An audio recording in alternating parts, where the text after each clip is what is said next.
Up for sale is a 1953 Chevrolet Belair two-door sedan. Do a little walkthrough video to show the mods, talk about it. All right, we'll start with the engine bay. LS 5.3, hooker headers, true dual exhaust all the way out the back, power steering, power brakes, wheelwood adjustable valves. We have two electric fans up front. One's an AC request, one comes from the computer. Air intake. I left the truck intake on the car. We got an oversized aluminum radiator, AC condenser, and transmission cooler. We have a vintage air AC unit under the dash. Got the bulkhead here for your AC lines. Shaved firewall. Push back a little bit for the motor and transmission. The front end, pretty much stock, missing a couple of grill teeth, but I do have them. The headlights have been modified for a 55 Chevy eyebrow. We're running 15-inch Steely wheels, white wall tires. Bumpers are all original with guards.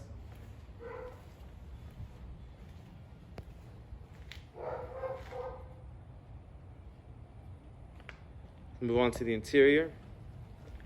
We have suicide doors, manual safety latch, custom interior. We have the alligator bucket seats, alligator throughout on the inserts. Back seats, nice, big, and comfortable. We have a suede headliner. Everything looks good, nice and clean. The low car shifter, VDO gauges, all electronic. Your headlight switch, and one's for your airbag compressor switch. Is your AC controls, original dash. There's the AC vent for the middle, another AC vent, rain gear, windshield wipers. Not doing very good, honestly. No tilt on the column, but we do have turn signals.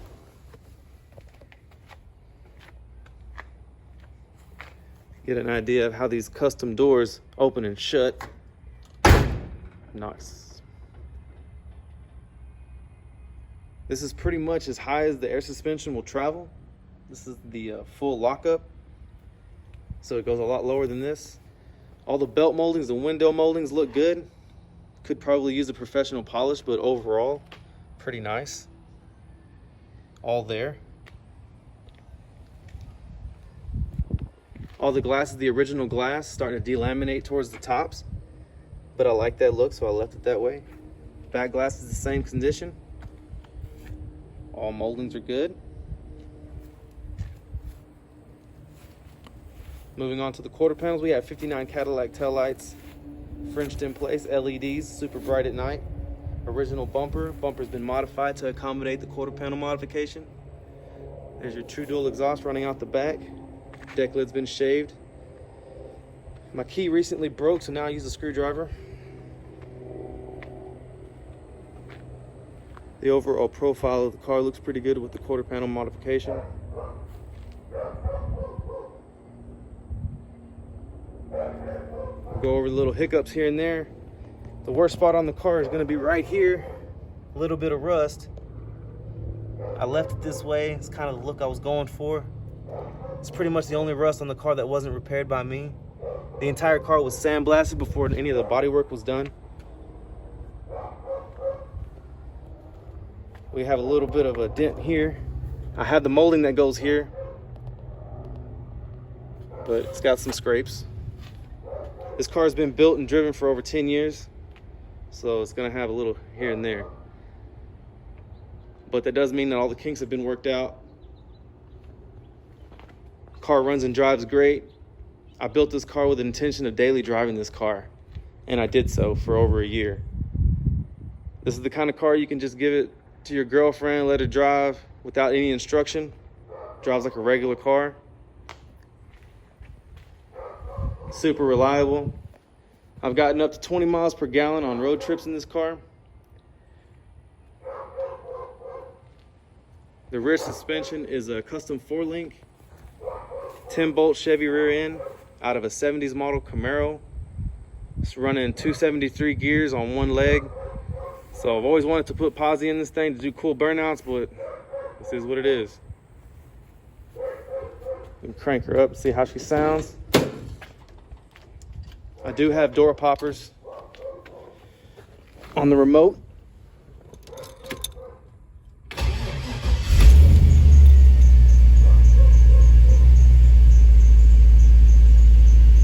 Sounds good.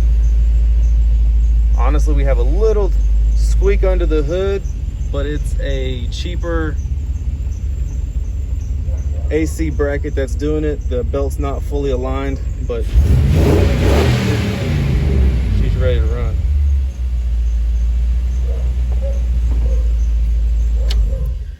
With the 273s in the rear, I like driving it in 3rd gear in the city, and then once I get on the highway, I'll slip it into overdrive.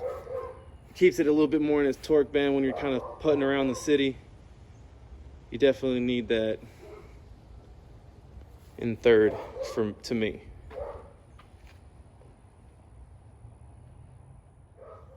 All right, so this is full ride height here.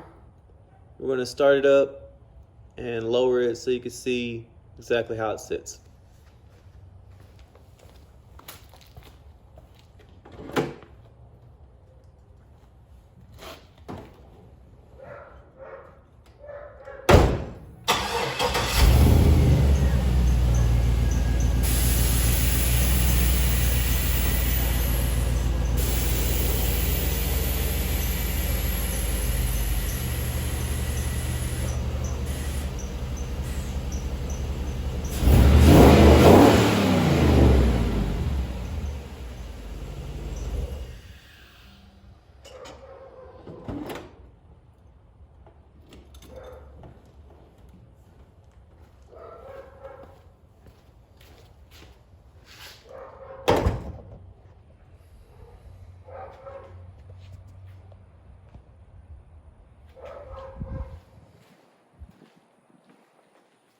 This is full drop here. Can't drive it too low, but it looks really good in the parking lot.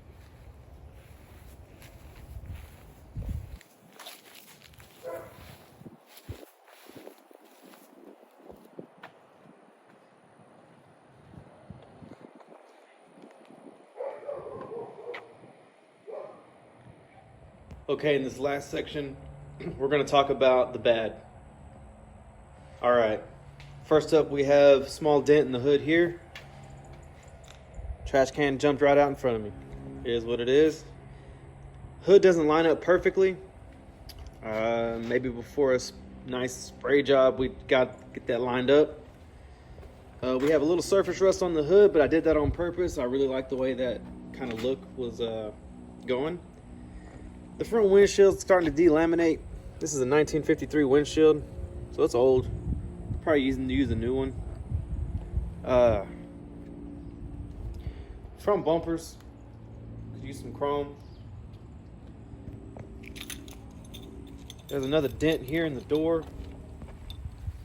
Down low, where it hits this molding, the door's open at 90 degrees. We also have another dent in the quarter here. You can kind of see it in this area there. We have another one up in here and one here. Little scrape there. None of that's a major deal. Good news is on this scrape you can see that's metal. There's not a lot of Bondo. It's not a Bondo bucket car. Now it does have the appropriate amount of Bondo for the custom work, but it's not built out of Bondo. Here's the door poppers. We have them on some 2005, I believe, Chevy truck latches with the Spall popper kit. So it's got the heavy duty popper in there on the remote. Another bad spots here. Originally when I bought this car, this rocker was pretty eaten up, so I had to do some replacing, and I did so. We stitch welded it. It hasn't been finished, but it's on there. I didn't build this car to be aesthetically pleasing. I built this car to be reliable and drive down the road and look cool doing it. And that's exactly what it does. Under the dash is okay. You would think there's a lot of room under there, but there's not. Here's your AC unit. Got a horn button. Got your button for the windshield wipers there. We got the onboard diagnostic port. We have all new blade style fuse block in here. I'm a body man, not a wiring guy, so body works better than the wiring. But I don't have any issues. Coming on back here, in the bodywork itself, I'm sure a big question is how much of this is cracked and messed up. Well, we have tiny little cracks here in some of the Bondo. I believe that's from me hitting something over here. Other than that, she looks really good. The bodywork is held up a lot longer than I actually expected it to do, being the modifications that I did to this car. We have some cracks here, tiny stuff. I've actually been rear-ended in this car, and it busted this, it busted that, it busted it here, but the frame is good, the bumper was good. I swapped out a bumper with another shittier bumper, it looks like. And so now here we go. This side looks really good. I don't see any issues in the Bondo, in the bodywork. Here's some rust here that's gonna have to be addressed before painting. I left it this way because I like the way this car looks rough. I wanted to be able to drive it and park it wherever the hell I wanted to and not worry about door dings and bullshit. Here's another spot here. We're missing, we had the molding, it fell off, but there's a small dent under the molding here. Get a shot of that. There you go. Body lines over here look pretty good. All the moldings are good. It's good. This door does not have a popper in it. I ride solo 99% of the time. So I saved the other popper, so when the other popper goes bad, and in 10 years it hasn't gone bad, but it will come with the car. So this side you have to manually open with the handle. This rocker's solid. The floors are super solid in this car. Whatever needs to be replaced was replaced. Whatever needs to be repaired was repaired. I did do a custom transmission tunnel. And as you can see, the rear floor has been raised up to accommodate for my 4-link.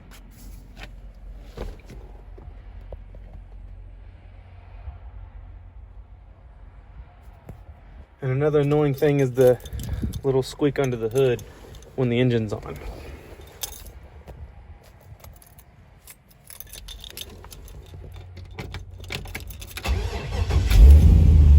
Sometimes it's there, sometimes it ain't. Right now it happens to be quiet.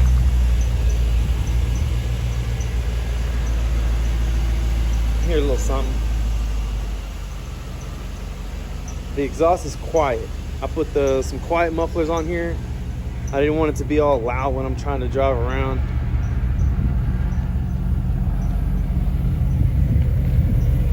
It does sound good though. Nice deep tone.